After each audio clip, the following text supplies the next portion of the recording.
बिहा गर्दिन हौ किन साँच्चै तिमीले मेरो बिहा गर्दै नि कोसित कोसित गरिदिन्छु मेरो बिहा बाबासित म त गर्दिन गर्दिन कसलाई पिट्ने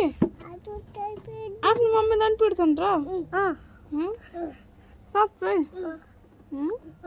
यस्तो बदमास छोराछोरी हुन्छन् अनि दिव्याको बिहा गर्ने कि नै त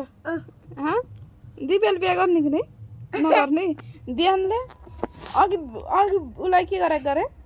अघि के गरेको गरे मुहानमा भन न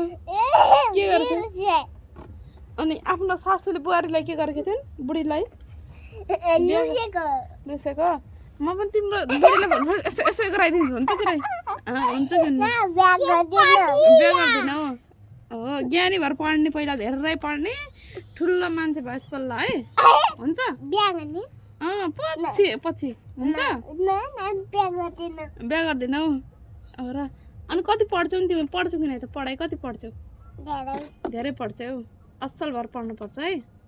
दिव्याले पढ्छौ कि नै त दिव्या यहाँ त अझ सानी हेन तिमी ठुली छौ तिमीलाई के पढ्न आउँछ भनिदेऊ त अनि कलम अनि अनारा अनि फेरि कका के अनि अरु अरु अरु अरु के पढ्न आउँछ भन न राम्रोसँग आउनु न माथि काम उठाइदिन्छु